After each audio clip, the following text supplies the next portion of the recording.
మంచి దేవుడవేసయ్యా నీవెంత మంచి దేవుడవేసయ్యా చింతలన్నీ తీరేనయ్యా నిన్ను చేరగా ఎంత మంచి దేవుడవేసయ్యా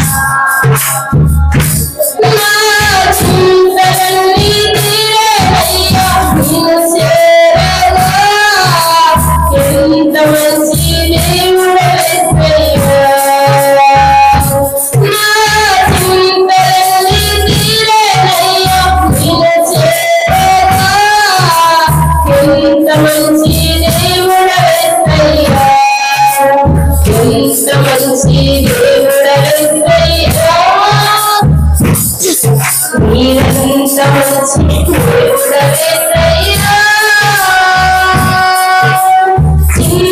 చింతలన్నీ తీరేనయ్యా నిన్ను చేరగా ఎంత మంచి దేవుడవేసయ్యా నా చింతలన్నీ తీరేనయ్యా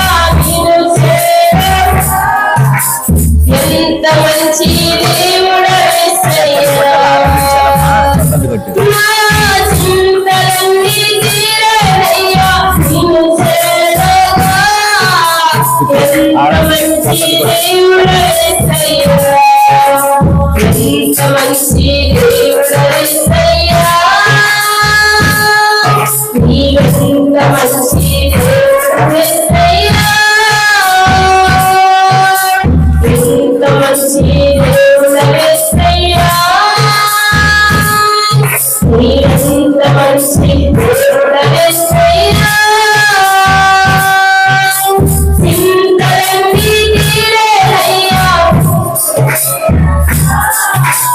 ఎంత మంచి దేవుడవేసయ్యా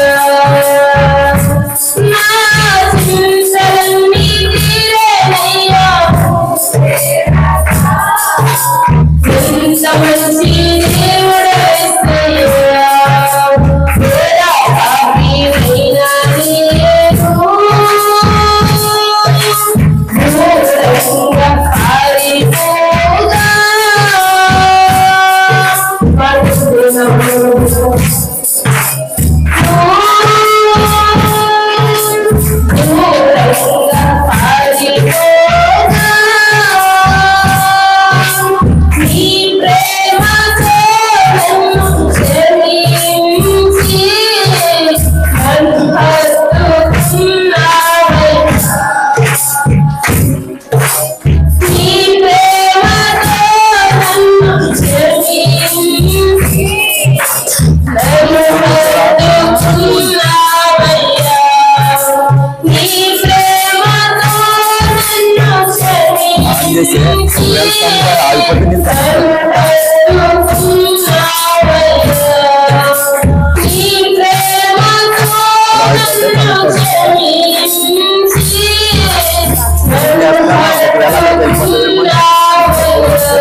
ఎంత మంచి దేవుడవేసయ్యా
స్తోత్రం స్తోత్రం స్తోత్రం యేసయ్యా నీకు వందనాలు. మహోన్నతమైన దేవా స్తోత్రము, సర్వోన్నతుడా అయ్యా స్తోత్రాలు, మహాగణుడానికి స్తోత్రము నా తండ్రి దేవా. అయ్యా అయితే కాల సమయంలోనైనా నా తండ్రి నా దేవ ప్రకాశ ప్రాంతంలో నా తండ్రి అయ్యా నాకందరినీ పూర్వగా మనల్ని ఇస్తున్న విధానాన్ని బట్టి నీకు వందనాలయ్యా. నా దేవ ఈ లోకమే మమ్మల్ని విడిచిపెట్టినప్పటికీ నా తండ్రి అయ్యా మా బంధువులే మనం త్రోసివేసినప్పటికీ నా దేవ మాతో ఉండి నా తండ్రి మాతో నడిచే దేవుడు నా తండ్రి అయ్యా మా కష్టాలలో మా ఇబ్బందులలో నా దేవ అయ్యా మా కన్నీటి గాథలలో నా తండ్రి యేసయ్యా మా చీడు ఒక నా తండ్రి అయ్యా మా యొక్క హస్తాన్ని పట్టుకుని వెన్ను తట్టి నడిపించే దేవుడు ప్రభువా. అయ్యా మేము బలహీనమవుతున్న సమయాలలో బలపరిచే దేవుడు నా తండ్రి అయ్యా నీకు వందనాలయ్యా. మా మీద మీరు చూపిస్తున్న అపారమైన ప్రేమను బట్టి నా తండ్రి అయ్యా మీరు చూపిస్తున్న నీ కృపను బట్టి ప్రభువా అయ్యా యేసయ్యా నీకు వందనాలు చెల్లిస్తూ ఉన్నాము తండ్రి. అయ్యా స్తోత్రాలు నైనా మహోన్నతుడు అయిన దేవా నీ నామానికి వేలాది వందనాలు స్తోత్రాలు స్తోత్రాలు నా తండ్రి.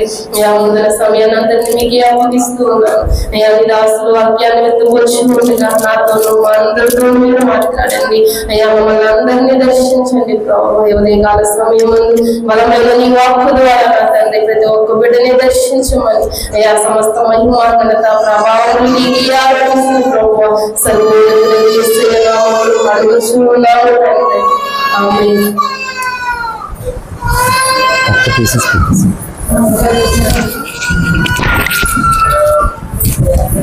స్తోత్రం. హల్లెలూయా. మంచిది. మా లైవ్ లో ఉన్నాం, దయచేసి ఎవరు మాట్లాడొద్దు.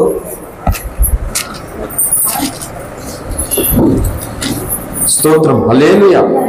మంచిది. సమయంలో నేరుగా దేవుని యొక్క వాక్యాన్ని మనం ధ్యానం చేసుకుని అందరి కొరకు చెప్పబడుతున్నటువంటి ప్రార్థన అవసరతల కొరకు మనం ప్రార్థన చేద్దాం. దయచేసి మీరు మాట్లాడొద్దు, లైవ్లో ఉన్నాం. విను వారికి ఇబ్బందిగా అది వినిపిస్తుంది కనుక మీరు సైలెంట్గా ఉండాలి. మంచిది. దేవుని పరిశుద్ధ వాక్య భాగంలో నుండి ద్వితీయోపదేశ కాండము, అమ్మ ఈ వీలైతే ఈ ఫ్యాన్ కట్టేసేయండి. 4వ అధ్యాయము, బైబిల్లో ఎగురుతుంది కనుక ఈ ఫ్యాన్ కట్టండి. 4వ అధ్యాయము ద్వితీయోపదేశ కాండము 31వ వచనాన్ని మూలవాక్యంగా నేనే చదువుతున్నాను. దయచేసి నాతో పాటు అందరూ కూడా ఏకీభించవలసిందిగా, బైబిల్ ఉన్న వారు చూడవలసిందిగా మనం చేస్తూ ఉన్నాను. నీ దేవుడైన యెహోవా కనికరము గల దేవుడు గనుక నిన్ను చెయ్యి విడువడు, నిన్ను నాశనము చేయడు. తాను నీ పితరులతో ప్రమాణము చేసిన నిబంధనను మరచిపోడు. ఈ పరిశుద్ధ వాక్య భాగం దేవుడు మన వెనుకలో ఆశీర్వదించునుగాక. ఆమె చిన్న మాట ప్రార్థన చేసుకుందాం. స్తోత్రం నాయనా, ప్రేమ కలిగిన తండ్రి, మీకు వందనాలు. ఇంకో ఈ ప్రాంతంలో పెదవలసల ప్రాంతంలో జరుగుతున్న ఈ ఉపవాస ప్రార్థన కొరకే మీకు స్తోత్రాలు చెల్లిస్తున్నాను. చేరి ఉన్నటువంటి మీ ప్రజలను మీరు జ్ఞాపకం చేసుకోనండి, ప్రతి వారిని దర్శించండి అయ్యా. అయ్యో ప్రతి వారికి ఉన్నటువంటి ప్రతి విధమైన ఇబ్బంది నుండి, ప్రతి విధమైన కష్టము నుండి ప్రభు ఇగో నెమ్మది పొందినట్లుగా, సమాధానం పొందినట్లుగా ఈ దినము ప్రతివారు ప్రభు నీ వలన మేలు పొంది దీవించబడి ఈ దినమున ప్రభు ఆశీర్వాదం పొందినట్లుగా చదవబడిన లేఖనము ద్వారా నాతో మాతో మీరు మాట్లాడి అపవాది కార్యములను లయపరిచి మీరే మహిమ పొందుకోమని యేసయ్య నామమున ప్రార్థించి వేడుకొంచు ఉన్నాం తండ్రి. ఆమేన్ ఆమేన్. కొంచెం ఎక్కువ తగ్గించండి. హల్లెలూయా. దేవుని పరిశుద్ధ నామానికి మహిమ కలుగును గాక. ఉపవాస ప్రార్థనకు ఇచ్చేసినటువంటి మీ అందరికీ, లైవ్ లో ఉన్న వారికి రక్షకుడైన యేసయ్య నామములో హృదయపూర్వకమైనటువంటి వందనాలు. మంచిది. చాలా క్లుప్తంగానే వాక్యాన్ని ముగిస్తాను. తర్వాత మనందరం కూడా మనకున్నటువంటి ప్రార్థన అవసరతల కొరకు ఒక్కొక్కరిగా కొద్ది నిమిషాలు ప్రార్థన చేద్దాం. హల్లెలూయా. సో మనందరికీ ఆదరణ, ధైర్యము, నెమ్మది కలగడానికి దేవుడు ఇచ్చినటువంటి సందేశం, శుభవర్తమానం ఏంటంటే, మనం ఆరాధిస్తున్నటువంటి దేవుడంట కనికరము కలిగినటువంటి వాడు అంట. హల్లెలూయా. అంటే ఏదో ఒక రోజు తప్పకుండా మన పడల, మన ఎడల, మన స్థితిని చూసి, మన పరిస్థితిని చూసి మనలను ఆయన ఏం చేస్తాడంటే కనికరిస్తాడు, అంటే విడిపిస్తాడు, రక్షిస్తాడు అని అర్థం. హల్లెలూయా. ఎందుకంటే మన విన్నపాలు, మన పరిస్థితులను కఠినులకి మనం చెప్పామనుకో, ఎప్పుడు కూడా పట్టించుకునేది అవకాశం లేనే లేదు. కనుక మనము ప్రార్థనకు రావడము అంటే మందిరానికి రావడం, లేకపోతే మన ప్రార్థనా గదిలో మనం ప్రార్థన చేసుకునేటువంటి విధానం ఎలా ఉండాలి అంటే, చూడండి, మనము ఆరాధిస్తున్నటువంటి దేవుడు కనికరము కలిగినటువంటి దేవుడు. అంటే మనం కారుస్తున్నటువంటి కన్నీరును ఆయన వృధా పోనీయడు, వ్యర్థము కానీయడు. అది చూస్తాడు, దానికి ఏదో ఒక రోజు ప్రతిఫలం ఆయన కలుగజేస్తాడు. ఫర్ ఎగ్జాంపుల్, అందరికీ బాగా పరిచయమైనటువంటి ఒక మాట ఏంటంటే, హన్నా మన అందరికీ తెలుసు కదా, భర్త అంటాడు, 10 మంది కుమారుల కంటే నేను నీకు ఎక్కువ కానా అంటాడు. అంటే పిల్లలు లేనందువలన తన భార్య పడుతున్నటువంటి ఆ వేదన, దుఃఖంను చూసి తన భర్త తనను ఎలా ఆదరిస్తున్నాడు, 10 మంది కుమారుల కంటే నేను శ్రేష్ఠుని కాదా అంటూ ఉన్నాడు. అంటే అంత ప్రేమ కలిగినటువంటి వ్యక్తి అంట. అయినప్పటికీ కూడా సంతానం లేనటువంటి ఆ లోటు చేత, చుట్టూ ఉన్నటువంటి సమాజం చేత గాయము పొంది వేదన పొందుతూ ఉన్నటువంటి అన్న చివరికి ఒక నిర్ణయం తీసుకుంది. సిలోహు మందిరం దగ్గరకు, దేవుని మందిరంలోనికి వెళ్ళి తన మనసులో ఉన్న బాధ అంతా, తన కష్టమంతా, తను ఉన్న పరిస్థితిని బట్టి ఎన్ని మాటలు, ఎన్ని బాధలు తను ఎదుర్కొంటూ ఉందో అదంతా దేవునికి చెప్పుకుంది. మన జీవితంలో మనం చేస్తున్న ఒక పెద్ద తప్పేంటో తెలుసా ఏంటి? నిజమే, మనం చేస్తున్న ఒక పెద్ద తప్పేంటి చెప్పినా, దేవునికి ఏమో తక్కువ చెప్తాం, మనుషులకి ఎక్కువ చెప్తాం. అది చాలా ఘోరమైన తప్పే అండి. ఏంటి, మనకి ఆరోగ్యం అది మీకు ఎక్స్ప్లెయిన్ చేస్తున్నాను ఎలాగోను. మనకి ఆరోగ్యం బాగాలేదు, మన చుట్టాలు, బంధువులు, స్నేహితులు, మనం తెలిసినటువంటి వారు మనం చూడడానికి, పలకరించడానికి వస్తారు, అవునా? సో ఈ బాగోలేనటువంటి ఆరోగ్యము తగ్గాలంటే ఏం చేయాలి? వైద్యం చేయించుకోవాలి, డాక్టర్ మెడిసిన్ ఇవ్వాలి, అవునా? ఇప్పుడు మన చుట్టూ ఉన్నటువంటి మనుషులకి మనకి ఎలా ఉందో, కళ్ళు తిరుగుతున్నాయి, కాళ్ళు లాగుతున్నాయి, నొప్పి వస్తుంది, ఇదంతా వీళ్ళకి చెప్పి డాక్టర్కి ఏమో ఒంట్లో బాగాలేదండి, టాబ్లెట్ ఇవ్వండి అన్నాం అనుకో, చెప్పండి ఎలా ఉంటుంది? అంటే నీ పరిస్థితి ఎంత ఎలా ఉందో, ఆరోగ్య స్థితి ఎలా ఉన్నదో మొత్తం అంతా ఎవరికి చెప్పాలి? డాక్టర్కి చెప్పాలి. చెప్పిన దాన్ని బట్టి టాబ్లెట్ ఇస్తాడనమాట. నొప్పి వస్తుందంటే ఎక్కడ వస్తుంది? మోకాలు నొప్ప, గుండె నొప్ప, కడుపు నొప్ప, కాళ్ళ నొప్ప, ఏ నొప్ప, పంటి నొప్ప తెలియాలి కదా. నొప్పి వస్తుంది, టాబ్లెట్ ఇవ్వండి అంటే ఇస్తాడు, ఫీజులు కొట్టేస్తాయి, అవునా కదా? మనిషికి చెప్పుకున్నాం అనుకో, అంటే సంఘంగా, సేవకులుగా ప్రార్థన చేస్తాం, అవునా బాగాలేదా అలాగని చుట్టూ ఉన్న వాళ్ళు అంటారు. కానీ దానికి విరుగుడు డాక్టర్ గారి దగ్గర ఉంటుంది అన్నమాట, అవునా కదా? అయితే ఇప్పుడు మన ఒంట్లో పరిస్థితి అంతా కూడా డాక్టర్కి చెప్పకుండా మనుషులు చెప్తే తగ్గుతుందా? మెడిసిన్ వస్తుందా? అది ఎలా రాదో అంటే చెప్పుకోవద్దని కాదు, చెప్పుకోవాలి. అలాగని మన స్థితి అంతటిని గూర్చి దేవుని సన్నిధిలో నీ వ్యక్తిగతంగా ఉపవాసం ఉన్నప్పుడు ఉపవాసం, లేకపోతే ప్రార్థన రూపంగా అదంతా దేవునికి నువ్వు తెలియపరచాలట. ఇది మనం చేస్తున్న తప్పే అండి. అదంతా ఆయనకి చెప్పడం లేదు, అన్ని తెలిసిలే, దేవునికి ఏదో ప్రార్థన చేసుకున్నాం చాలా అనుకుంటున్నాం. మనుషులకి మాత్రం మొత్తం అంతా మనం చెప్పుకోవడానికి ఇష్టపడతాం. చెప్పండి మనుషులకి మీ బాధ, కష్టం గురించి ప్రార్థించే వారికి, కానీ అంతకంటే ఎక్కువ దేవునికి చెప్పాలి. హల్లెలూయా. అన్న ఆ రీతిగా తన భర్తకు చెప్పింది, తన బాధ తనకు కావలసిన వారికి చెప్పుకుంది, అన్ని చేసుకుంది. కానీ నివారణ లేదు, ఆదరణ లేదు, నెమ్మది లేదు. ఎట్టకేలకు దేవుని మందిరంలోనికి ఒంటరిగా ఒక్కరిది వెళ్ళింది. కొన్నిసార్లు మనకి ఎవరొకరు తోడు ఉండాలి. తోడు లేకపోతే దేవుని దగ్గరికి వెళ్ళడానికి చాలా మంది ఇష్టపడరు. పరలోకానికి మరి ఎవరో రాకపోతే నువ్వు వెళ్ళవా? అంటే ఇక్కడున్న మీరేనే కాదు కానీ మొత్తం అందరికీ, క్రైస్తవ సమాజానికి, దేవుని రాజ్యానికి వారసులు అవ్వాలి. ఎవరు రావట్లే, ఎవరు నమ్ముకోవట్లేదు, మనం ఒక్కరే నమ్ముకున్నాం. అయ్యో ఎవరు నమ్ముకోలేదు, నేను ఒక్కరిని ఎందుకు అనుకుంటామా? దేవుడు తోడుగా ఉన్నాడు, అది చూసుకోవాలంతే. నువ్వు ఇంకొకరు వస్తే వస్తారు, లేకపోతే లేదు. నీ మట్టుకు నువ్వు వెళ్ళిపోవాలంతే దేవుని దగ్గరికి. హల్లెలూయా. అన్న అలా దేవుని మందిరంలోనికి ఒంటరిగా వెళ్ళిపోయింది. శిలోహు మందిరానికి వెళ్ళి కన్నీరు కార్చి తన మూలుగులు, తన నిట్టూర్పులు అన్ని విడుస్తుందంట దేవుని సన్నిధిలో చెప్తూ ఉన్నది.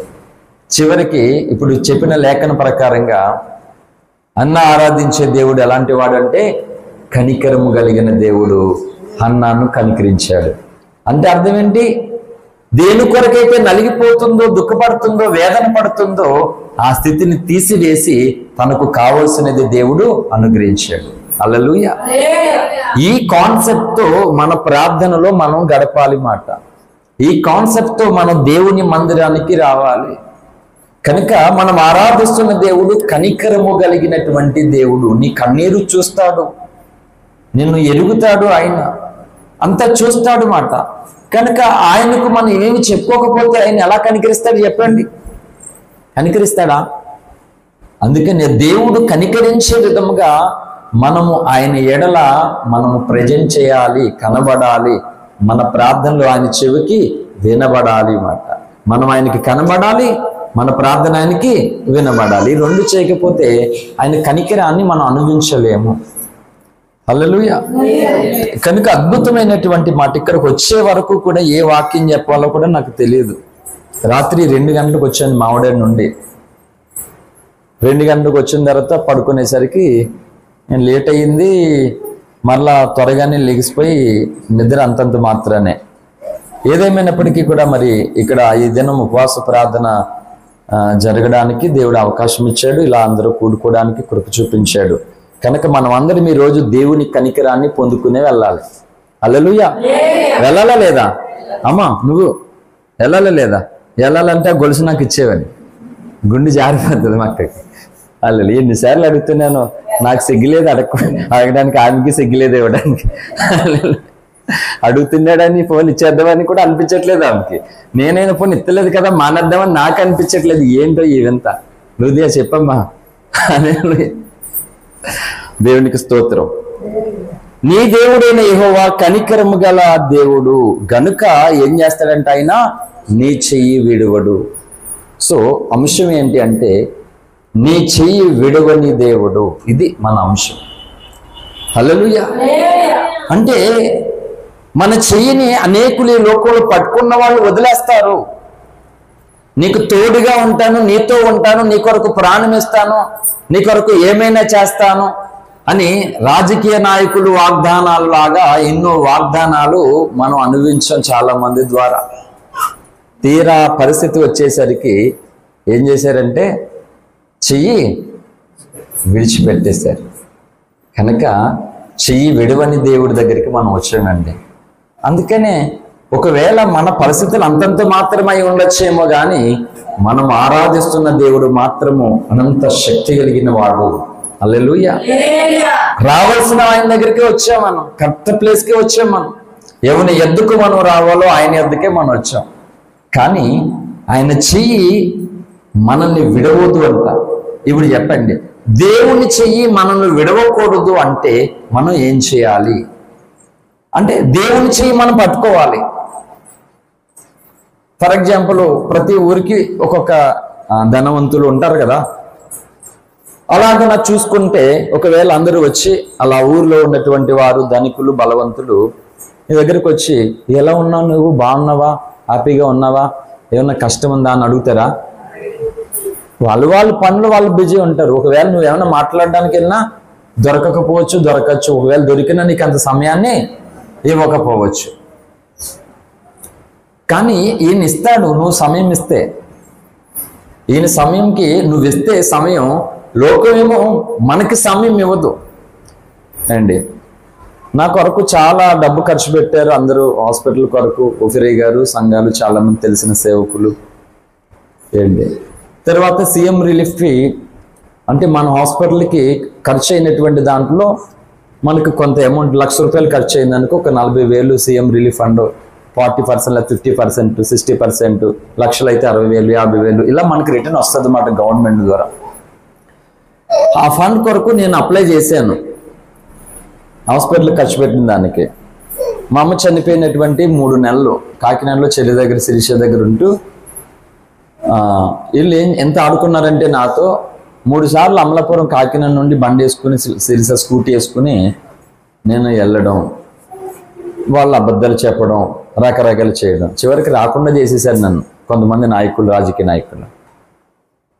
అంటే అది వస్తే నేను మందిరం చాలా అవసరత ఉన్నాయి, ఏమీ లేవు మందిరాల్లో, ఏదైనా చేయడానికి బాగుంటుంది, కొంచెం సౌండ్ కూడా లేదు, ఏమి లేదు అని చాలా ఆశపడి ప్రార్థన చేసేవాడిని అనమాట. తిరిగా వెళ్ళేవాడిని, ఎమ్మెల్యే గారి దగ్గరికి వెళ్ళేవాడిని, అమలాపురంకి వెళ్ళేవాడిని. అక్కడి నుంచి నా బాధ వినలేదు, నా గోళ వినలేదు, ఏమి పట్టించుకోలేదు. కానీ ఆయన మాత్రం విన్నాడు. హల్లెలూయా. సంఘానికి ఏం కావాలని ఆశతో కన్నీరు కాచి ప్రార్థన చేసి ప్రయాసపడానో దేవుని కృప బట్టి మెల్లమెల్లగా అన్ని దేవుడి వరకు ఇస్తూ వచ్చాడు అన్నమాట. హల్లెలూయా. నేను రోజు స్తుతిస్తాను మందిరాలకు వెళ్ళినప్పుడు. అంటే నా స్థాయి, నా స్థితి అది కాదు మాట అక్కడ. కానీ ఆ దేవుడు అద్భుతమైనటువంటి రీతిలో నడిపిస్తూ చేస్తూ వచ్చినప్పుడు అంటే నిజమే, మన చేతిలో ఉండేటువంటి డబ్బు ద్వారా జరిగినటువంటి పని మన మోకాళ్ళ ద్వారా జరుగుతుంది. హల్లెలూయా. ఇది గుర్తించుకోవాలి. మన ఒంట్లో ఉన్న బలము ద్వారా జరిగినటువంటి పని దేవుని బలాన్ని ఆశ్రయించడం వల్ల కలుగుతుంది. ఇది నా జీవిత అనుభవం మాట. నిజమే, డబ్బు చేతి నిండా ఉన్నా కానీ కొంతమంది ఇవ్వాలనుకున్న వాళ్ళు దేవుడి దగ్గరికి ఇవ్వాలి అని అనుకున్న వాళ్ళకి డబ్బులు ఉండవు, డబ్బులు ఉన్న వాళ్ళు ఏమి ఇవ్వాలనుకోరు. హల్లెలూయా. అర్థమవుతుందా? భేద దూరాలు ఉందంట అంటే డబ్బుల కోసం కాదు నా పాయింట్. దేవుని చెయ్యి మనల్ని ఎలా పట్టుకుంటుంది, పట్టుకోవాలంటే మనం ఏం చేయాలనేది మన పాయింట్. 2 కాసులు ఉన్నదంట, ఒకటి దాచుకుందాం అనుకోలేదు ఆమె, ఆ తల్లి. భేద దూరాలు అంటే మళ్ళా విధువరాలు మళ్ళీ ఎలాంటిదట అంటే ధనవంతులైన విధువరాలు కూడా ఉన్నారని అర్థం. ఏమి భేద వివరాలంట ఉన్నాయి, 2 కాసులు పట్టుకెళ్ళి ఇచ్చేసిందంట. అలాగే కొంతమందికి ఉన్నది ఏసైకు, ఆ ఒంట్లో ఉన్న కొద్ది ఓపికైనా ఏసై కొరకు ఓపిక ఖర్చు చేయాలి. ఆ ఉన్నది కొంచెం రూపాయనే ఇది దేవుని కొరకు ఖర్చు చేయాలి. ఇలాగ తమకున్న జ్ఞానము, ధనము, బలము, ప్రత్యక్షత, సమయము అలా ఉన్నది కొంచెమైనా సరే దేవుని దగ్గర గడపడానికి, దేవునికి అప్పగించడానికి కొందరు ఆసక్తి కలిగిన వారిగా ఉన్నారట. కొంతమందికి దేవుడు సమృద్ధిగా ఇచ్చాడు కానీ దేవుని దగ్గరికి ఇవ్వడానికి, దేవునికి అప్పగించేయడానికి చాలా కష్టపడుతూ ఉన్నారట కొంతమంది. కనుక దేవుడైతే నీ చెయ్యి విడువనని వాగ్దానం చేశాడు. ఇప్పుడు ఆ వాగ్దానాన్ని పొందుకుని కాపాడుకోవాల్సినటువంటి బాధ్యత ఎవరికి ఉన్నది? మనకే ఉన్నది, నీకున్నది, నాకున్నది. ఆయనైతే వాగ్దానం చేశాడు. ఇప్పుడు మనమే ఆయన చెయ్యి పట్టుకోవాలి. హల్లెలూయా. అపోస్తులైనటువంటి పేతురు గారు, నేను త్వరగానే ముగిస్తాను, మనం ప్రార్థన చేద్దాం, అందరూ కూడా త్వరగానే ముగిస్తాను. మత్తయి సువార్త 15వ అధ్యాయంలోనికి రండి. మనందరికీ బాగా పరిచయమైనటువంటి లేఖన భాగమే 14వ అధ్యాయము మత్తయి సువార్త 28వ వచనం నుండి చదవండి త్వరగా. ప్రభువా నీవే అయితే నీళ్ళ మీద నడిచి నీ అద్దకు వచ్చుటకు నాకు సెలవిమ్మని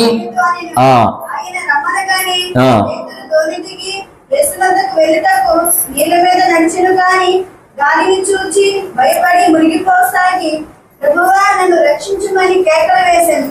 వెంటనే యేసు చెయ్యి చాపి అతని పట్టుకుని అల్ప విశ్వాసి ఎందుకు సందేహపడతావని అతనితో చెప్పారు. చాలండి. ఇప్పుడు పేతురు గారు యేసయ్య మీద ఉన్నటువంటి ప్రేమతో సముద్రంలో నడవడానికి ఇష్టపడ్డాడు, నడిచాడు కూడా. మునిగిపోయిన సంగతి పక్కన పెడితే నడవడం గొప్పతనం కదా. అంటే నడవడానికి అవకాశం లేనటువంటి పరిస్థితి ఆ స్థలము. సముద్రంలో ఎవరు నడుస్తారండి? సముద్రంలో ఈదడమే కష్టం కదా, అటువంటి నడ్డం ఏంటి? నడిచాడు, మునిగిపోతున్నాడు. మునిగిపోతున్నప్పుడు పేతురు గారు ఏం చేశాడు? ప్రభువా నశించిపోతున్న నన్ను రక్షించని కేకలేశాడు. దీని అర్థం ఏంటంటే, చూడండి, ఇలా నా వైపు చూడండి, చూస్తూ మీరు వినాలి. అలాగ చేయడం వల్ల హృదయంలోనికి వెళ్తుంది, వాక్యము దూసుకుని వెళ్తుంది, ఉండడానికి ఇష్టపడుతుంది మాట. హల్లెలూయా. నశించిపోతున్నాను ప్రభువా నన్ను రక్షించని కేకలేస్తున్నాడు. మన జీవితంలో ఏదొక అలజడి, సముద్ర కెరటాలు ఎత్తున ఎగిసిపడుతున్నట్లుగా ఏదొక అలజడి మన మీదకి వస్తూ ఉంటది. ఆత్మీయంగా కానీ శారీరకంగా కానీ చాలా అలజడి మన మీదకి వచ్చి మనను ఆ కెరటాలు ఏంటి గీస్తూ ఉంటాయి, బాధపడుతుంటాం, వేదన పడుతూ ఉంటాం, మునిగిపోతున్నటువంటి పరిస్థితి. మనం ఏం చేయాలి తెలుసా? మన ప్రార్థన గదిలో ప్రభువా నన్ను రక్షించయ్యా అని మన హస్తాలు ఆయనకు అప్పగించాలి. హల్లెలూయా. కేకలు వేయడం అంటే అర్థం ఏంటంటే ప్రార్థన చేయడం. కేకలు వేయాలంట. బైబిల్లో మాట వ్రాయబడింది, వారి కేకలే గెలిచేయని. ఎవరి కేకలు? యేసుక్రీస్తు ప్రభువును సిలివేయండి, సిలివేయండి, సిలివేయండి అని ఆ ప్రజలందరూ కేకలేస్తున్నారట. అరే ఈయన నీతిమంతుడు, సిలివేసేంత తప్పుదం ఈయనలో లేదే అంటే వాళ్ళు ఏమన్నారు? మా మీద, మా పిల్లల మీద ఆ తప్పు మోపబడుతుంది, మీరు మాత్రం సిలివేసేయండి అన్నారన్నమాట. ఇతడు నీతిమంతుడని సాక్ష్యం ఇచ్చారు. ఎవరు? పిలాతు. యేసు ప్రభువును గురించి ఇతడు నీతిమంతుడని సాక్ష్యం ఇస్తే చుట్టూ ఉన్నటువంటి జనం ఏం చేశారు? ఇతన్ని సిలివేసి చంపండి, సిలివేసి చంపండి అని కేకలేశారు. వారి కేకలే గెలిచాయి. అంటే ఆ కేకలు న్యాయమైన కేకలా? అవి అన్యాయమైన కేకలు, దుర్మార్గమైనటువంటి కేకలు. కానీ దేవుని సన్నిధిలో నీ మోకాళ్ళ ప్రార్థనలో నువ్వు న్యాయమైన కేకేయాలి. నువ్వు హల్లెలూయా అంటే ప్రార్థన మాట. ప్రార్థన ఆలకించేవాడు దేవుడు. ఆలకించడానికి ఆయన చెవిగుతుంటే వినిపించేవాళ్ళు లేరు దేవునికి, వినిపించేవాళ్ళు లేరు అంటున్నారు. ఏమంటే పైపచ్చు నా బాధ అంతా దేవునికి తెలియదు ఏముంది, దేవునికి తెలియదు ఏముందంట. రేషన్ షాప్ దగ్గరికి లేని ముద్ర వేయకుండానే వాళ్ళకి తెలియదు ఏముంది, ప్రతి నెల వచ్చి మేము బియ్యం తీసుకుంటామని అని వచ్చేసి సంచట్టుకుని ఇంటికి వచ్చేసి ఇచ్చేతాడా? కాదు కదా, మనం వెళ్ళాలి. అలాగే వినుచున్న తండ్రి దేవునికి నువ్వు వినబడి చేయాలి, కేకలు వేయాలి మాట. నశించిపోతున్నాను ప్రభువా నన్ను రక్షించని కేకలు వేస్తున్నాడు పేతురు గారు. ఆయన వెంటనే ఏం చేశాడు? తన చెయ్యి చాపాడు. హల్లెలూయా. మునిగిపోనీయడు కేకలు వేసిన వారిని. ఏంటి? కృంగిపోయే పరిస్థితి, కరిగిపోయే పరిస్థితి, నలిగిపోయే పరిస్థితి, వేదనలు, శోధనలు, బాధలు, కష్టాలు, నష్టాలు, ఇవన్నీ దాంట్లో మనం మునిగిపోతున్నట్లుగా ఉంటుందేమో కాని పరిస్థితి. అయితే ఈ కేకలు వేసేవారు మునిగిపోరు, ఓడిపోరు అసలు. హల్లెలూయా. అంతే. దేవునికి తెలిసిన నా పరిస్థితి అని ఆయన వదిలేసి ఏదో మనం ఇంకోటి చేస్తే ఎలా? ఆ కేకలు వేసినప్పుడు మన హస్తాలను ఆయన పట్టుకుంటాడు మాట. హల్లెలూయా. ఒక బైబిల్లో ఒక విచిత్రమైనటువంటి ఒక మాట మీకు చూపిస్తాను, చూడండి.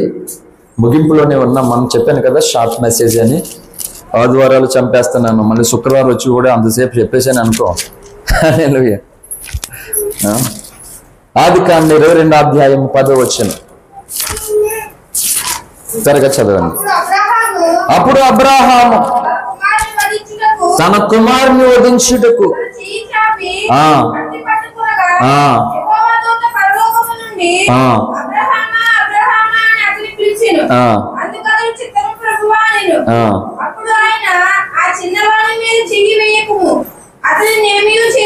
చాలండి. చూడండి, అబ్రాహామును తన కుమారుణ్ణి బలిమ్మని అడిగింది దేవుడే. అర్థమవుతుందా? వినాలి. దేవుడే అడిగాడు బలిమ్మని. దేవునికి లోబడి దేవుణ్ణి ప్రేమించి 3 రోజులు ప్రయాణం చేసి వెళ్ళాడు అబ్రాహాము. ఈ 3 రోజుల్లో ఏ క్షణమైనా కొడుకు మీద ప్రేమ కలిగి దేవునికి ఇచ్చిన మాటను తృణీకరించవచ్చు, త్రోసివేసుకోవచ్చు.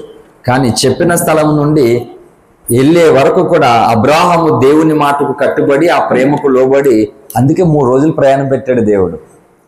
ప్రేమ అంటే కొంతమంది అప్పటికప్పుడే ఉంటాయి, వెంటనే మాట ఇచ్చేయడాలు ఇంక ఈ రోజు నుంచి ఇంక మామూలుగా కాదు. ఇంకా తర్వాత ఇంటికి వెళ్ళేసరికి కౌసల్య సుప్రజ పూర్వ సంధ్య ఉత్తిష్ణతే అనేసరికి ఇక్కడ ఉన్న వాక్యం పోయిందా? ఆ మంట చల్లారిపోతే శుభ్రంగానే ఏమనుకుంటున్నానన్నీ నువ్వు చతకని అనుకున్నా మౌనంగా ఉంటేనే మొత్తానికి రకరకాలుగా అయిపోతుంది. అంటే కొన్ని తీర్మానాలు సమర్పణలు వింటున్నప్పుడు కొంతసేపు ఉత్తేజం కలుగుతున్నాయి, పౌరుషం వస్తుంది, రోషం వస్తుంది, మంట వచ్చేస్తుంది, భారం వచ్చేస్తుంది, ఆసక్తి వచ్చేస్తుంది. తర్వాత వెళ్ళేసరికి చల్లారిపోతున్నాయి. అందుకే దేవుడు ఈ తీర్మానం చేసుకున్నప్పుడు, ఈ మంట కలిగినప్పుడు, ఈ ప్రత్యక్షతను కలిగినప్పుడు, ఈ ఆశను పడుతున్నప్పుడు, ఈ భారాన్ని కలిగినప్పుడు అది కొనసాగుతుందో లేదో చూద్దామని ఆయన ఏం చేస్తాడంటే కొంచెం పరిస్థితి పెడతాడనమాట. హల్లెలూయా. అబ్రాహాముకి అలాగే పెట్టాడు 3 రోజులు ప్రయాణం. అంటే ఆ క్షణంలోనే బలిచ్చమన్నాడంటే ఎన్న ఇచ్చేస్తాడు అబ్రాహాము. అప్పుడు నీకు నాకు ఏమీ తెలియదు. 3 రోజుల ప్రయాణంలోనూ కూడా అబ్రాహాము తన కుమారుడి చేతిలో లేక 100 సంవత్సరాల తర్వాత పుట్టిన కుమారుడిని బలి ఇవ్వడానికి 3 రోజులు ప్రయాణం చేస్తుంటే తండ్రి ఎలా తట్టుకుంటాడో, తండ్రి నువ్వేంటి ఇలాంటి కోరుతున్నావు, అదేదో నన్ను అడిగిపోని నేను ఇచ్చేసుకుంటాను, అందుకని బిడ్డని నేను అడుగున్నాను, నా ప్రాణం ఎత్తాను కావాలి అనాలి మాట. కానీ దేవుని మాటకు లోబడి అలాగ వెళ్ళిపోయి ఏం చేశాడంటే కత్తెత్తి తన చెయ్య వేయబోతుంటే అబ్రాహామా అని పిలిచాడు దేవుడు. ఆగు, ఆ చిన్నవాని మీద చెయ్య వేయకం. ఇది ఒక గొప్ప పాపం మాట. దేవుడి ఎన్నుకుని, దేవుడు ఏర్పాటు చేసుకుని, దేవుని కృపలో ఉన్నటువంటి బిడ్డల మీద ఎవరు పడితే వాళ్ళు చెయ్యిలు ఎత్తితే వాళ్ళ చెయ్యిలు విరిచేస్తాడు దేవుడు ఒక రోజు. హల్లెలూయా. ఊరుకో దేవుడు, తండ్రే చెయ్యి ఎత్తుతున్నాడు ఇక్కడ. అది కూడా అక్రంగా కాదు కదా, దేవుని మాటకి విధేయుడై దేవుని మాటకు లోబడి చేతుతుంటే దేవుడు కూడా ప్రేమతో అబ్రాహామా అబ్రాహామా అని పిలిచి ఆ చిన్నవాడి మీద చెయ్యి వేయకము అని ప్రేమతో చెప్తున్నాడు. మరి ఇంకొకడు దేవుని ఎన్నుకున్న ప్రజలను చెయ్యి ఎత్తుతూ అంటే దేవుడు ఇప్పుడు ఎలా చెప్తాడా, బాబు చెయ్యి వేయకు అంటాడా? చెయ్యి వేయడం కాదు, అంటే చెయ్యి లేకుండా చేస్తాడు దేవుడు. చూసారా, తండ్రిని అబ్రాహాముని కుమారుడి మీద చెయ్యి వేస్తుంటే వేయనియద్దు అన్నాడు. కాకపోతే ఏంటి, ఇస్సాకు స్థానంలోనికి నువ్వు రావాలి మాట. హల్లెలూయా. ఇస్సాకు స్థానంలోకి నువ్వు రావాలి. ఇస్సాకు స్థానంలోకి నువ్వు రాకుండా నీ మీద చెయ్యేస్తుంటే ఏనివ్వకుండా ఆయన ఎలా కాపాడతాడు? కొంతమందిని చెయ్యి వేయనిస్తాడు. తన కుమారుడైన యేసుక్రీస్తు మీద ఇతరులు చెయ్యి వేసేలాగా చేయలేదా దేవుడు? అంటే దేవుడు ఏర్పాటు చేసుకున్నటువంటి తన జనుల మీద, తన ప్రజల మీద కొందరు రాళ్ళు వేయడానికి, కొందరు నిందలేయడానికి, కొందరు అవమానాలు వేయడానికి దేవుడు అవకాశం ఇస్తాడు. ఎందుకో తెలుసా? కొందరు దైవ లేఖనాలను తృణీకరించిన చరిత్రహీనులు అవ్వడానికి, లేఖనం నెరవేరబడ్డానికి ఆ కార్యం చేస్తాడు. కొందరు అవమానాలు, నిందలు, కష్టాలలో దైవ చిత్తమునకు లోబడి నాకు అవమానం కలిగినా పర్లేదు, దేవుని పని పాడవడానికి వీల్లేదు, నాకు నష్టం కలిగినా పర్లేదు, దేవుని పనికి నష్టం కలగడానికి వీల్లేదు అని తన హృదయాన్ని గాయపరుచుకొని దేవుని హృదయాన్ని సంతోషపరిచేటువంటి భక్తులు ఎవరో తెలుసుకోవడానికి కొందరు చెయ్యేస్తుంటే వేయడానికి దేవుడు అవకాశం ఇస్తాడు. హల్లెలూయా. చూసారా, అర్థమైంది నేను చెప్పేది? అర్థం కానట్టుందా? అర్థం కానట్టుందా? హల్లెలూయా. కాబట్టి ఆయనే చెయ్య విడువడట. నీ చెయ్యి విడవకుండా పట్టుకునేటువంటి దేవుడు నీ మీద నా మీద ఎవరు పడితే వాళ్ళు చెయ్యేస్తుంటే ఊరుకుంటాడా? చెప్పండి, ఊరుకుంటాడా? తోళ్ళు తీసేస్తాడు దేవుడు ఒక రోజు. కాకపోతే కొన్నిసార్లు ఎందుకు మౌనంగా ఉంటాడంటే, చూడండి వీళ్ళు ఎంతకాలం చేస్తారు ఇలా. దావీదుకి మీరు వినాలి శ్రద్ధగా. సౌలు దావీదుని నిష్కారణంగా చంపడానికి పూనుకున్నాడు. దావీదు సౌలుకి ఏమైనా నష్టం చేసావా, నువ్వు మోసం చేసావంటే ఏం చేశాడు? రాజు అయినటువంటి సౌలు చాతకాని వాళ్ళలాగా గొలియాతుని ఎదిరించలేక ఓ మూలన ఉన్నాడు చాతకాని వాళ్ళలాగా. అరే రాజుకి అది తగదు మాట. రాజుకి ఉండవలసిన లక్ష్యం ఏం చెప్పినా చావరేవో తేల్చుకోవాలన్నమాట. రాజు యుద్ధానికి వెళ్ళి అవతలన్నా చంపాలి, లేకపోతే రాజు అయినా చావాలి యుద్ధంలో. అంతేగాని చాతకాని వాళ్ళకి అక్కడ ఉండకూడదు. అలా రాజు అనిపించుకోవడానికి అర్హత ఉండదు అన్నమాట. అటువంటి స్థితిలో ఉంటే ఎక్కడో ఒక అనామకుడు వచ్చాడు, చిన్న బుడతడు దావీదు. వచ్చి ఈ రాజుగారికి అటువంటి చీకు చింత లేకుండా లేపేసాడాన్ని. ఎవరిని? గొలియాతుని. ఆనందించవలసినటువంటి సౌలు నిష్కారణంగా ద్వేషించడం మొదలుపెట్టాడు, చంపడానికి తిరుగుతున్నాడు. అలాగనే దావీదుకి కూడా దొరికాడు ఈయన. కానీ దావీదు వేసేసాడా? వేయలేదు. కొంతమంది ఎలా దొరుకుతాడో నిజంగా చెప్తున్నాను, నా జీవితంలో నేను ఎలా దొరుకుతానో, నా తప్పు చూపెడదాం, నన్ను పట్టుకుందాం, నా సీవను నాశనం చేద్దాం, నా సాక్ష్యాన్ని పాడు చేద్దామని గోతిక నక్కలాగా ట్రై చేశారు చాలా మంది. నేను ఎన్నోసార్లు చెప్పాను, తప్పులు ఎతకడం ఏంటి? నా జీవితం అంతా తప్పే కదా. ఏసు లేకపోతే నా జీవితానికి ఇల్లేముంది? నా తప్పులు, నా పాపాలు, నా శాపాలన్నింటినీ తీసివేయడానికి ఆయన రక్తాన్ని చిందించి ప్రాణం పెట్టాడు. నాలో ఎతికితే ఎందుకుండవు? నేనేమన్నా పండితున్నా? ఏమన్నా పరిశుద్ధున్నా? ఆయన నాకు ఓ జీవితం ఇచ్చాడంతే, దాన్ని ఎందుకు పాడు చేయడానికి ఆరాటపడతారు ఏంటి? నేనేమో యేసయ్య పని మీద జరగడం కొరకు పిచ్చోడిని, ఆ పని పాడవకూడదని. ఈలోగా నా మీద ఎంత జరుగుతున్నా దాని మీద ఫోకస్ చేయను నేను. నాకు మాత్రం దావీదుకి సౌలు దొరికినట్లుగా బోల్ రకాలుగా దొరుకుతారు ఒక్కొక్కరు. కానీ ఒకటే, వాళ్ళు పరుగు తీస్తే నాకేమొస్తుంది? నాకేమైనా వస్తుందా? దేవుడు నాకు అప్పగించిన పని ఇతరులు పరుగు తీయమనా? కాదు. అందుకని ఈ అన్ని మామూలే. నాలో లోపము, నీలో లోపం ఉండొచ్చు. ఈ లోపాల చేత ఆయన పరుగు తీసే వాళ్ళుగా మనం ఉండకూడదు. ఎందుకు అవన్నీ ఫోన్లే, ఏదో నీ తప్పైంది నా తప్పైంది, మనం మళ్ళీ ఏకమైపోవాలి. ఈ మనసుతోటి జీవిస్తానంట. సౌలేమో దావీదుని లేపెద్దామని తిరుగుతున్నాడు. దావీదుకేమో సౌలు దొరికాడు. దొరికితే దావీదు ఏమన్నా అందరూ అన్నారు, దావీదుతో ఉన్న మిత్రులు ప్రేమించే వాళ్ళు ఉంటారు కదా, ఓ సోదరుడు నువ్వు వెళ్ళి కాలు ఎరగొడేస్తాను. ఏంటి ఎరగొట్టేసేది? మేము భరించలేకపోతున్నాం, మేము తట్టుకోలేకపోతున్నాం అన్నారు. భరించలేకపోతే తట్టుకోలేకపోతే ఉపవాసం మోకాళ్ళు వేసి ప్రార్థించే కన్నీరు కాచు, అంతేగాని చేతులు కాళ్ళు ఎరగొట్టడానికి అది రక్షణ పొందింది. హల్లెలూయా. పాస్టర్ గారి మీద ప్రేమ ఎక్కువైపోతే కాళ్ళు చేతులు ఎరగొట్టడానికి కాదు. ముందు నువ్వు దేవుళ్ళో ఎదుగు, దేవుని కొరకు బ్రతుకు, ఆయన మంట, ఆయన ప్రేమరా. దేవుడు చెప్పినప్పుడు ఎరగొట్టాను. దుర్మార్గుల దవడ పళ్ళు ఓరగొట్టాడట యోగు. అలాగా ఆ కేటగిరీ వేరే. అందుకని ఇప్పుడు జరుగుతున్నటువంటి పని పోగొట్టుకొని కత్తులు కరటాలు పెట్టుకొని గొడవలకి వెళ్ళే పని కాదు మాట. దావీదు అంటాడు, యెహోవా చేత అభిషేకం పొందినవాడు, నేను ఎలా చంపను అతన్ని? ఆ పాపం నేను చేయలేను అన్నాడు. ఆ మనసు సౌలుకైతే రవ్వంతైనా లేదు మాట. అందుకని భక్తులు ఇతరులకి హాని చేయరు అండి, ఇతరులకి నష్టం చేయరు, హ్యాపీగా ఉండొచ్చు అందరూ కూడా. కానీ భక్తులకి హాని చేయాలనుకున్నటువంటి వ్యక్తులు మాత్రం మార్చుకోకపోతే దేవుడు ఊరుకోడు మాట. ఎందుకంటే కనికరము కలిగిన దేవుడు చెయ్యి విడవకుండా కాపాడుకుంటూ ఉన్నాడు. హల్లెలూయా. చెయ్యి విడవని దేవుడట. అంతగా కాపాడుకుంటుంటే, దేవుడే కాపాడుకుంటే ఇంకొక వ్యక్తి పాడు చేద్దామని వస్తే ఊరుకుంటాడు ఆయన? చెప్పండి. దేవుడేమో కాపాడుకోవడానికి ఆయన అంత ప్రయత్నం చేస్తున్నాడు, ప్రయాసపడుతున్నాడు. ఇంకొక వ్యక్తి పాడు చేద్దాం అనుకుంటే, అంటే ఎవరిని పాడు చేసినట్టు? ఇప్పుడు వ్యక్తినా? దేవుని మనసును, దేవుని ఆలోచనను, దేవుని ఉద్దేశాన్ని పాడు చేయడం మాట. అప్పుడు దేవుడు ఊరుకుంటాడా? వారిని ఆశీర్దిస్తాడా? వారికి మేలు కలుగుతుందా? నష్టమే కలుగుతుంది మాట. అర్థం కావట్లేదు జనులకి. కనుక ఇస్సాకు స్థానంలోనికి మనం రావాలండి. తండ్రే చెయ్యేస్తుంటే వెయ్యొద్దు, నీకొక్కడే ఉన్న కుమారుని నేను ఆశీర్వదిస్తాను అని చెప్తున్నాడు దేవుడు.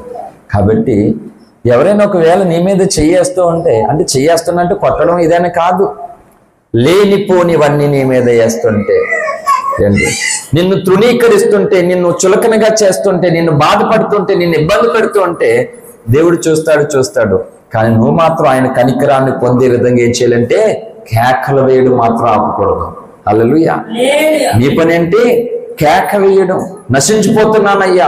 ఇగో దావీదు చెప్పాడు తన ప్రార్థనలో, తన శత్రువులు దావీదుని ఎలా టార్గెట్ చేస్తున్నారు, దావీదు చేస్తున్నటువంటి పనిని ఎలా పాడు చేస్తున్నారు, దాని నుండి నన్ను తప్పించయ్యా, నన్ను కాపాడు ప్రభు అని కేకలు వేశాడు.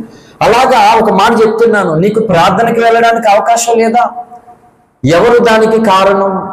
ప్రభువా నేను ప్రార్థనకి వెళ్ళాలని నాకు చాలా ఆశ ఉంది, సో ఇగో ఈ అప్పుల వల్ల నేను వెళ్ళడానికి అవకాశం లేదు, లేకపోతే మా ఇంట్లో కొంతమంది మనుషుల వల్ల నాకు ఆటంకాలు అవుతున్నాయి. ఇవన్నీ కూడా ఏం చేయాలంటే నీ ప్రార్థనలో చెప్పాలి దేవునికి.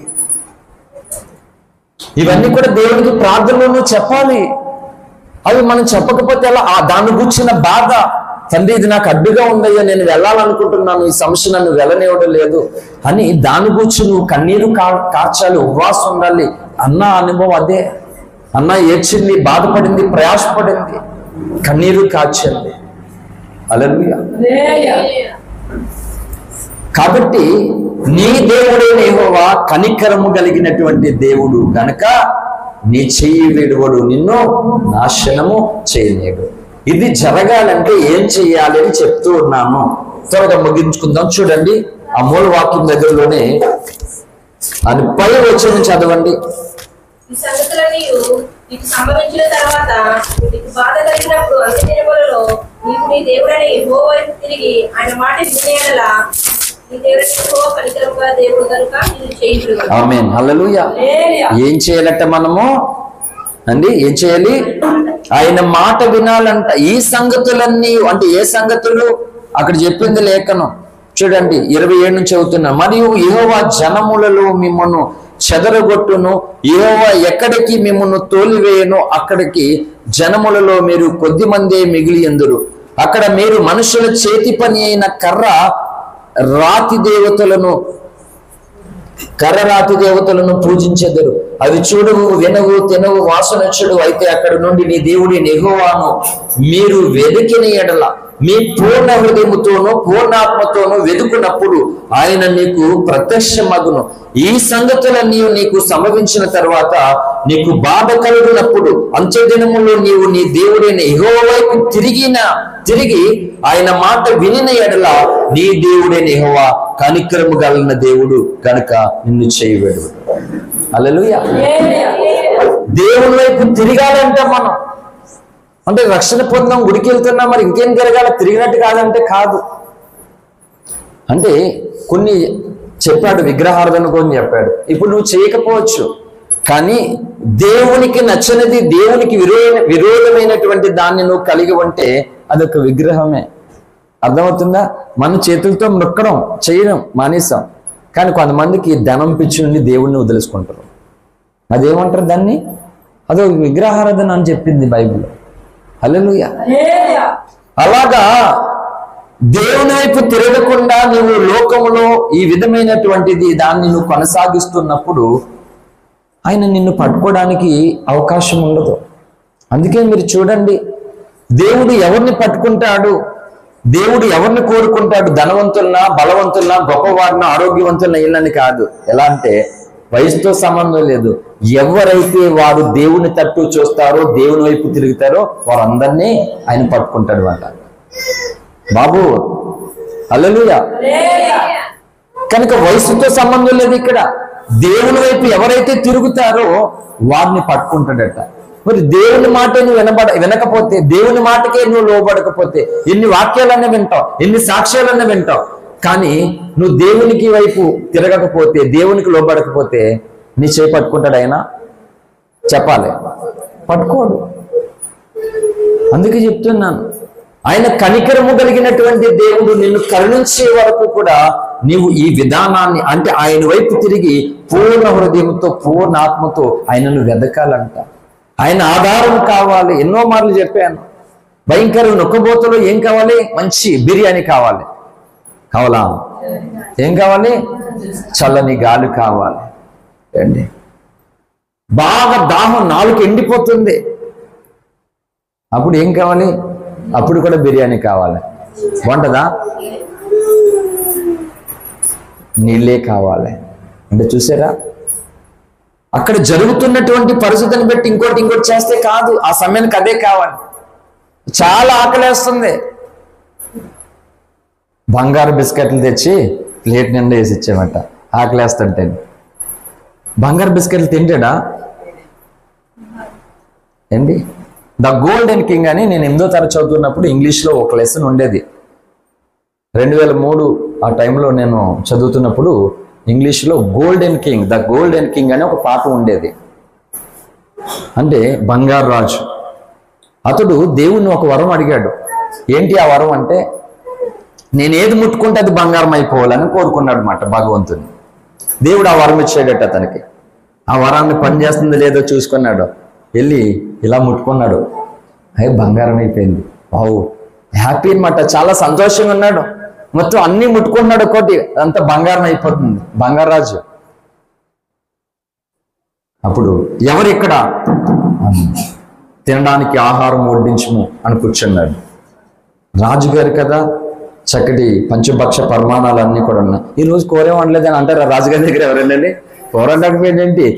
రాజుగారు తినగా మిగిలిపోని 100 మంది తింటారు, అన్ని ఉంటాయి రాజుగారి దగ్గర. హల్లెలూయా. మంచి భోజనం, ఆకలి కూడా బాగా ఉన్నది, రుచికరమైనవి ఏంటి చేయి పట్టి కలుపుకొని తినబోతున్నాడు. బంగారం అయిపోయింది, ఆకలేస్తుంది, బంగారం అయిపోయింది. ఇప్పుడు తింటాడా? పాప డాడీ అని వచ్చింది, ఎత్తుకున్నాడు పాపని, బంగారు బొమ్మ అయిపోయింది. అంటే తను కోరుకున్నటువంటి వరము తనకు తృప్తినిచ్చిందా? నేను ముట్టిందల్లా బంగారం అయిపోవాలని కోరుకున్నాడు ఆశతో, మంచిదే. మరి పుట్టిందల్లా బంగారం అయిపోద్ది, తిను బంగారం. అందుకే చెప్తున్నాను, మనిషి బాధను అర్థం చేసుకోవడానికి ఒక మనిషి కావాలి. హల్లెలూయా. డబ్బు అర్థం చేసుకోదు మనల్ని, అందము ఆస్తి ఇంకోటి అర్థం చేసుకోదు. మన బాధను మన కష్టాన్ని అర్థం చేసుకోవడానికి ఆ కష్టాలు, ఆ బాధలు, నష్టాలను అనుభవించినటువంటి మనిషే మనల్ని అర్థం చేసుకుంటాడు. హల్లెలూయా. ఆకలి విలువ, కష్టం విలువ, బాధ విలువ తెలియనటువంటి వ్యక్తులు ఇతరులను అర్థం చేసుకోరండి. జీవిత విలువ తెలియనటువంటి వ్యక్తులు ఇతరుల జీవితాలను పాడు చేయడానికి చూస్తారు, కట్టడానికి చూడరు. అందుకే పెద్దలు తమ అనుభవాల చేత, తమ జీవించిన జీవితాలు ఎన్నో బాధల చేత పిల్లకాయలకి కొన్ని చెప్తే వాళ్ళు మాటలలో ఉంటే మా మామ బుర్ర తినేస్తుంది, వీళ్ళకి మంచి చెప్తుంటే మామ బుర్ర తినేస్తుంది, తాత బుర్ర తినేస్తుందట.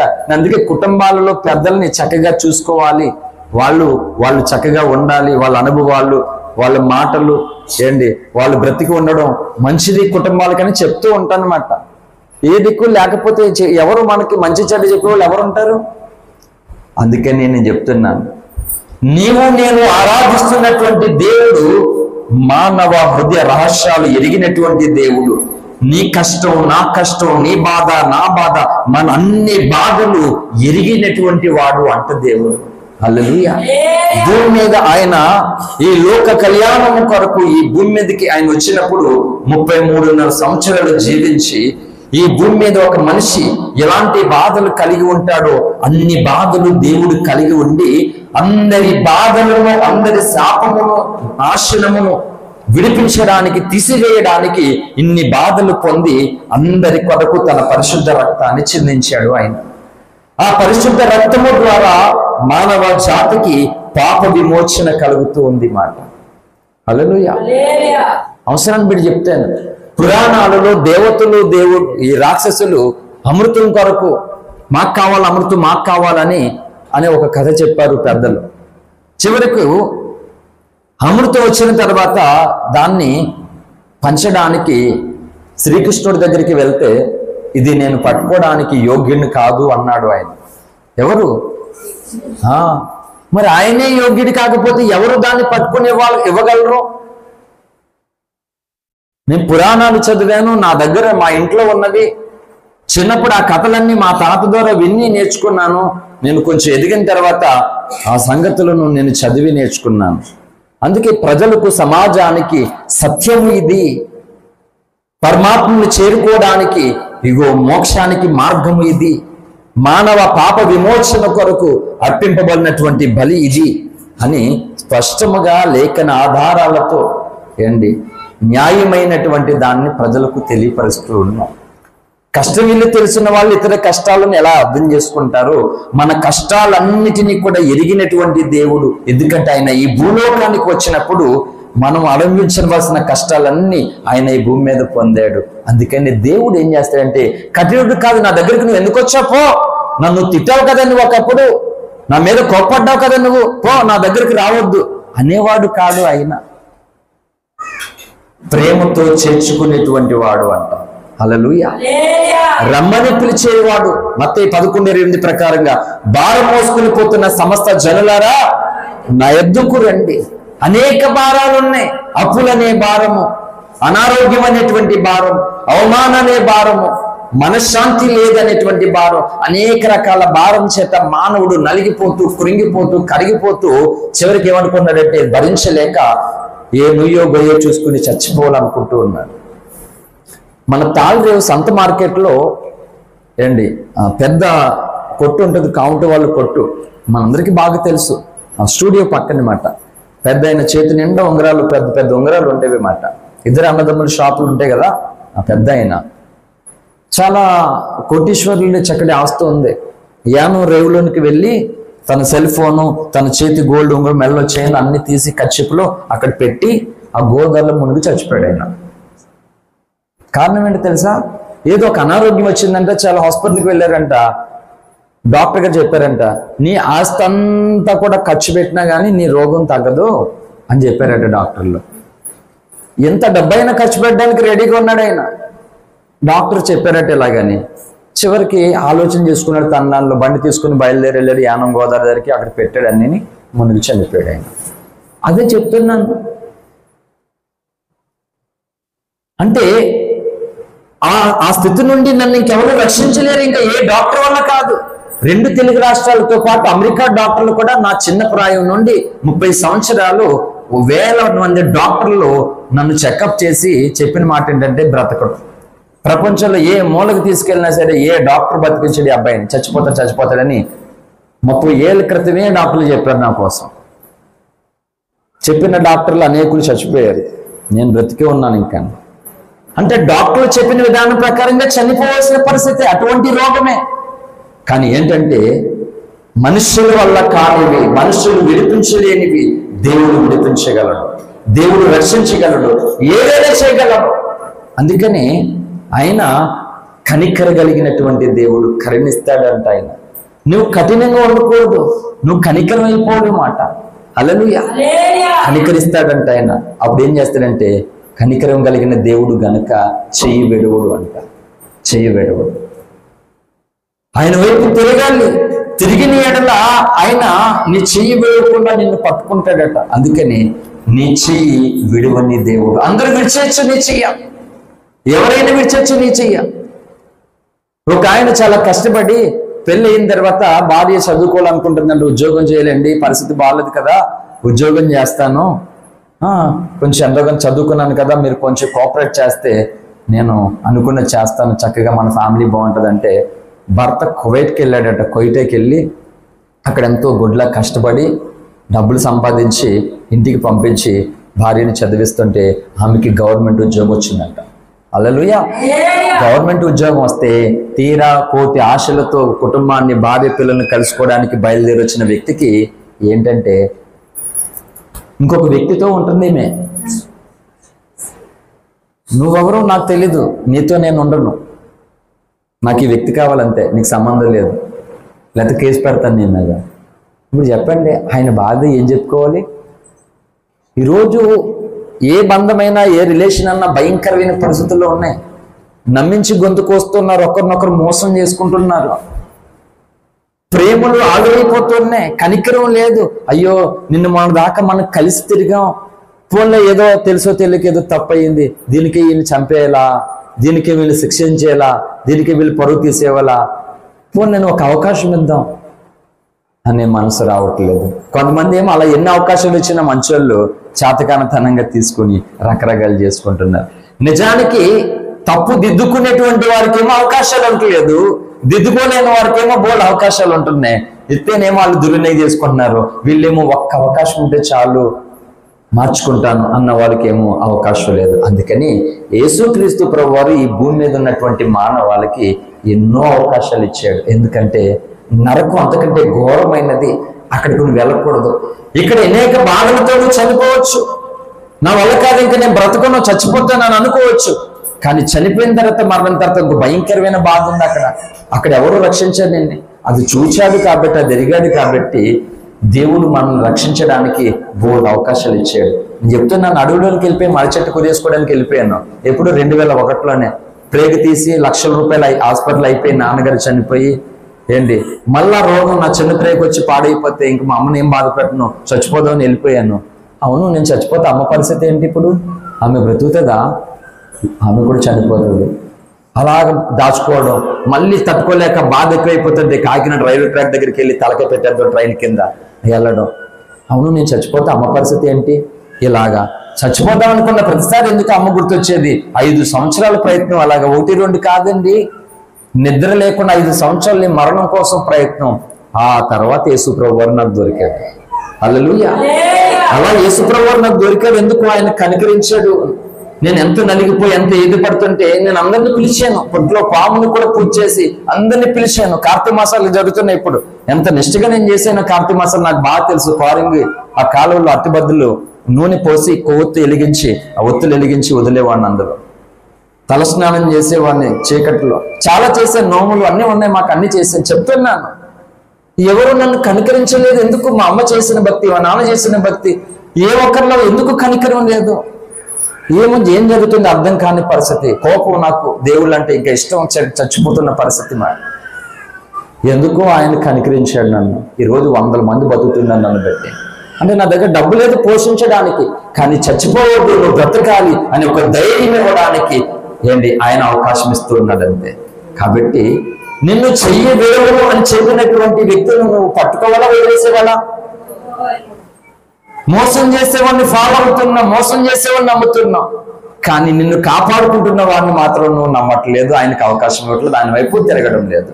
కాబట్టి పేతురు సముద్ర జలాల్లో, ప్రభా నన్ను రక్షించు, నేను నశించిపోతున్నాను అని చేతులు ఎత్తేసాడు. అంటే నా చెయ్యి పట్టుకున్నాడు దేవుడు. కాబట్టి మన జీవితంలో మనకు ఎదురవుతున్న పరిస్థితుల్లో మన చేతులు ఆయనకు అప్పగించుకుని, దేవా ఈ పరిస్థితుల్లో నుండి నన్ను ఎవరు కాపాడరు, ఎవరు నన్ను రక్షించలేరయ్యా, నేను నశించిపోతున్నాను, నన్ను రక్షించు ప్రభు అని ప్రార్థనని కేకయ్యాలి. అవకాశం ఉంటే ఉపవాసంతో ఉండి కేకయ్యాలి. ఇలా వేయిగా ఆయన కనికరిస్తాడు ఒక రోజు. హల్లెలూయా. ఒక రోజు చాలు, నేను చెప్తున్నాను. 100 రోజుల్లో 99 రోజులు భయంకరంగా నువ్వు బతుకావు. చాలా వేదన, దుఃఖం, కష్టం, నష్టంతో నలిగిపోయావు మనశ్శాంతి లేకుండా. కానీ ఒక్క రోజు చాలు మాట, నువ్వు పొందినటువంటి ఆ బాధలన్నీ తొలగిపోవడానికి ఒక్క రోజు చాలు దేవునికి. ఆ ఒక్క రోజు వరకు నువ్వు ఎదురు చూడాలి. హల్లెలూయా.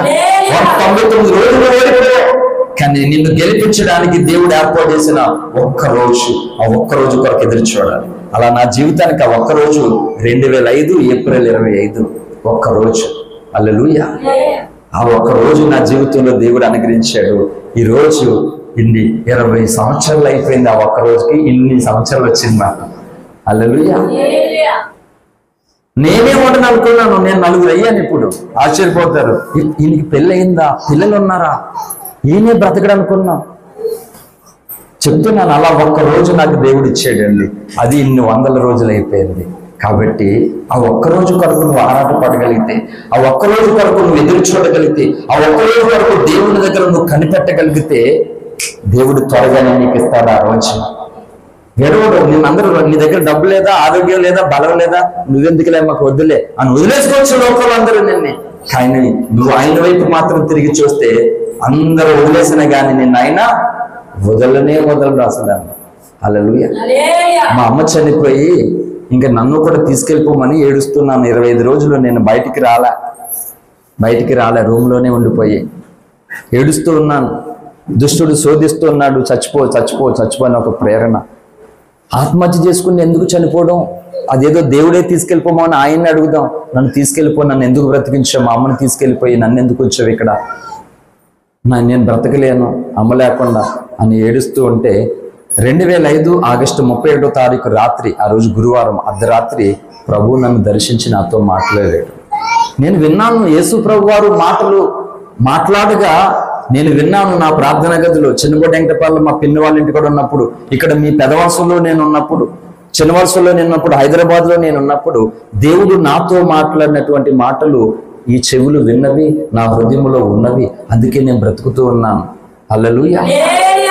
నువ్వు చచ్చిపోవడానికి కాదు నిన్ను బ్రతికించుకున్నది ఇంతకాలం. నువ్వు నాకు కావాలి, అనేకుడికి నీ వల్ల నేను చేయవలసిన కార్యాలు ఎన్నో ఉన్నవి, నువ్వు నాకు కావాలి. ఈ మాట ఎప్పుడు నువ్వు మాట్లాడడానికి వీళ్ళే, ఎప్పుడు అలాంటి ఆలోచన రావద్దు నీకు అని ప్రభు నన్ను దర్శించి మాట్లాడాడు. కన్నీరు తుడుచుకున్నాను, బయటకు వచ్చాను. మరలా సేవ చేయడానికి కావాల్సిన ఓపిక ప్రభు ఉందాం అనుకోలేదు. చిన్న వయసులో మా అమ్మ చనిపోయిన తర్వాత అలాగే నేను ఇంకో చోటుకి వెళ్ళి సేవ నేను చేయలేను కనుక నన్ను ఈ లోకంలో నుండి తీసుకెళ్ళిపో అనే మాట్లాడలే. అక్కడే ఉన్నాను. మళ్ళా నేను అక్కడే ఉండి సంఘాలు పిల్లలు అవుతున్నాయి మళ్ళా. హల్లెలూయా. కాబట్టి నీ చెయ్యి విడవని దేవుడు నీతో మాట్లాడుతూ ఉన్నాడు. ఇప్పుడు నువ్వేం చేయాలి చెప్పు యథార్థంగా? ఆయన చెయ్యిని వదిలేవాలా పట్టుకోవాలా? కాబట్టి ఆ ఒక్క కార్యం చేస్తే చాలండి. నువ్వు పట్టుకోగలిగితే ఆయన ఎందుకు వదిలేస్తాడు నిన్ను? లోకం అయితే దగ్గర ఏదో లేదు, వాడు నచ్చలేదని వదిలేస్తారు. ఆయన ఎందుకు వదిలేస్తాడు నిన్ను? నువ్వు వదిలేవాడేమో కానీ ఆయన మాత్రం వదిలిన చరిత్ర లేనే లేదు. కాబట్టి ఏ పరిస్థితులు వచ్చినా, ఆనందం వచ్చినా, బాధ వచ్చినా, నింద వచ్చినా, సంతోషం వచ్చినా, ఏ స్థితిలోనూ కూడా యేసయ్యను వదలపెట్టకుండా ఆయన పట్టుకుని ఉందో అలాగే ఆయన కృపను, ఆయన కనికరాన్ని పొందుకొని ఆయన హస్తాన్ని పట్టుకొని ముందుకు సాగిపోదాం. అటువంటి కృపాధన్యత పరిశుద్ధాత్మ దేవుడు మనందరికీ అనుగ్రహించును గాక. ఆమేన్, ఆమేన్. Thank you. అందరికీ వందనాలు. ప్రార్థన చేసుకుందాం. అందరూ తలలు వంచండి, ప్రార్థనలు ఏకీపించండి.